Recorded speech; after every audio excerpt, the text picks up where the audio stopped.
Ah, Miss Archer, I trust you're recuperating suitably? Quite so, Mr. Jones. Thank you for the champagne. It's a tradition I began back in the war, to reward my boys for a mission well done. It pays to have friends in the supply department. So, does that mean I'm one of the boys? I suppose it does. Figuratively speaking, of course. Of course. Miss Archer, I realize I have been somewhat abrasive during this ordeal. You've been a belligerent oaf. I hope you can understand that I take our collective purpose very seriously. Although I was highly skeptical of a woman's ability to handle this mission, I am overjoyed to have been proved wrong. You have gone above and beyond the call of duty in this matter, for which we are all indebted to you. I wish we could offer you a proper vacation, but until Unity is full strength again, I'm afraid we can't afford to let you rest. Thank you, sir, but I've waited a long time for a chance like this. I wouldn't dream of going on vacation now. That's the spirit. Well, I'm going to go home and see if my wife remembers me. See you both tomorrow. I'd best be going too. I haven't bathed in 3 days. I imagine I'm a bit ripe. Is this how it ends, then? How what ends? Saving the world. That's what we did, right? Yes, that is what we did. Is it always like this? Weary farewells and shuffling off home for a hot bath and a good night's sleep? A good night's sleep if you're lucky. Yes, Agent Archer, it is always like this. Saving the world is our job, you see. If we do it properly, nobody even knows the world is in jeopardy to begin with. Not a lot of fanfare, I suppose. Just the satisfaction of a job well done. An important job. I like to think so. Good night, Agent Archer. Good night, Mr. Smith. Good night.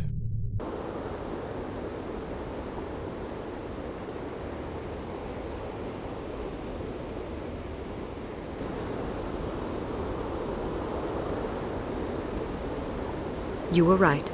Last night I slept peacefully for the first time since my father died. How touching. Tom?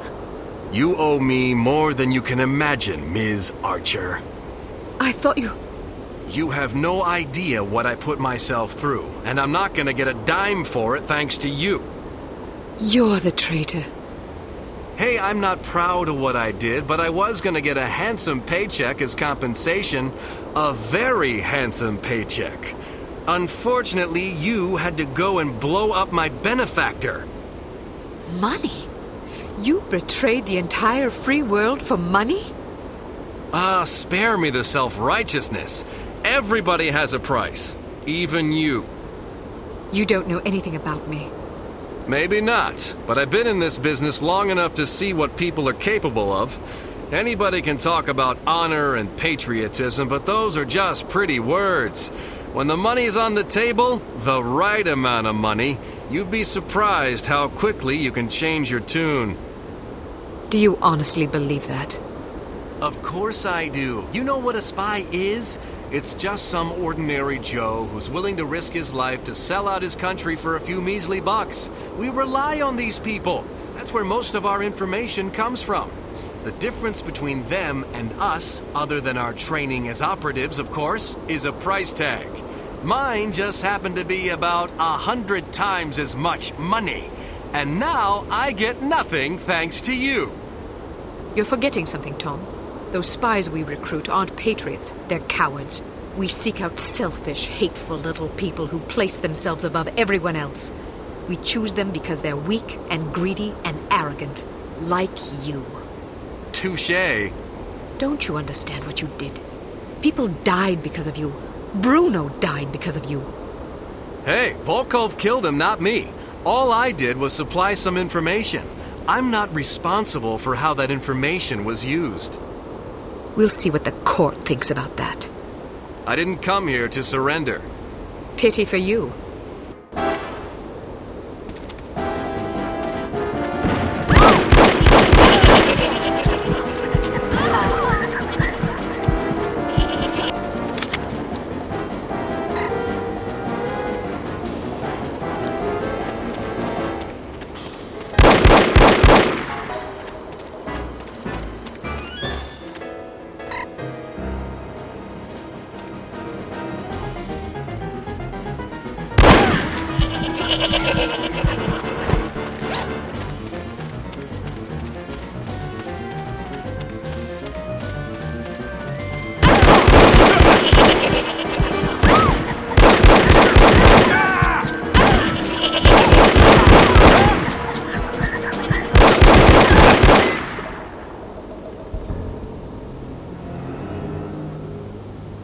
Drop your gun. Or what? Are you gonna shoot me in cold blood? If I have to. That's mighty tough talk for a little girl.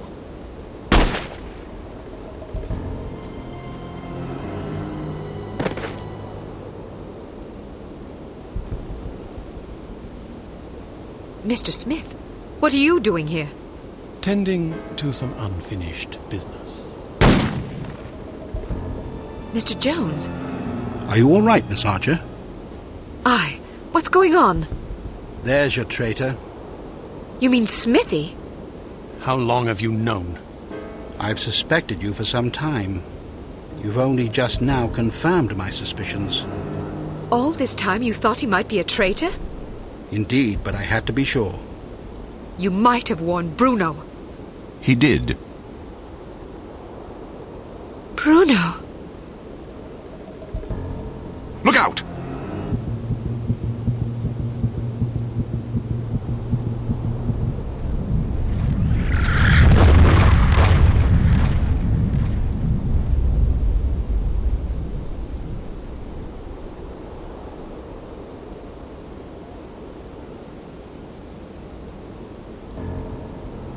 Everyone okay?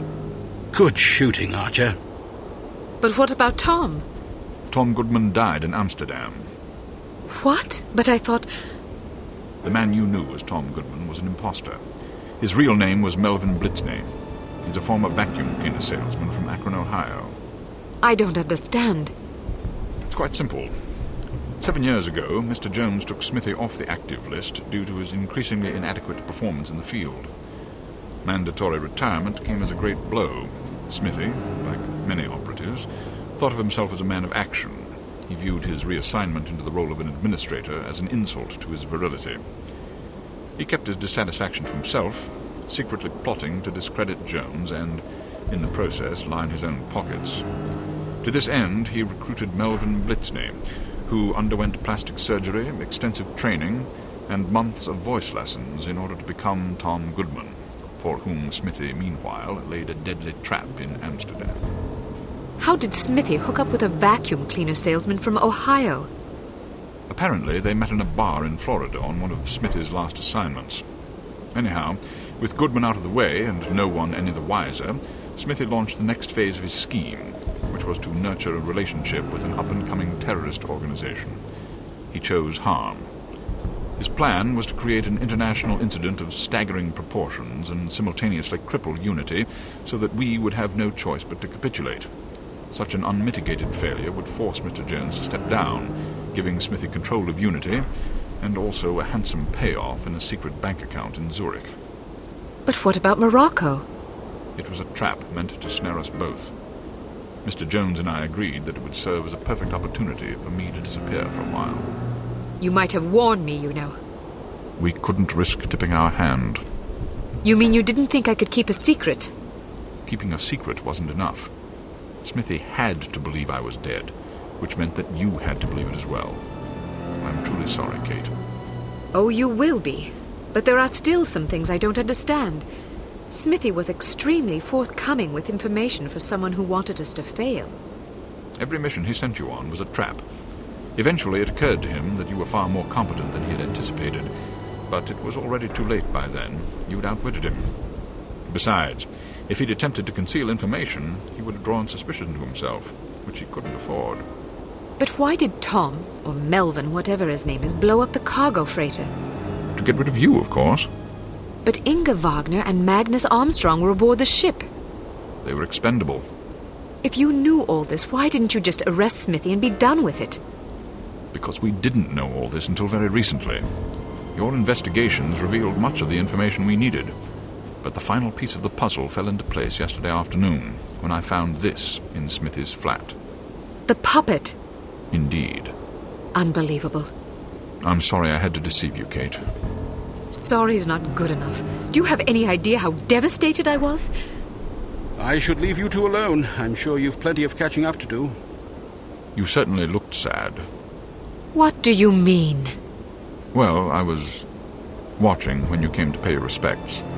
You were spying on me? Not intentionally. I ought to kill you myself. Who's buried here anyway? No one. It's an empty casket. An empty casket? Calm down. Don't run away from me. Come back and take what's coming to you. Cate, please, you're overreacting. I'll show you overreacting, you bastard.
I'm afraid I have bad news.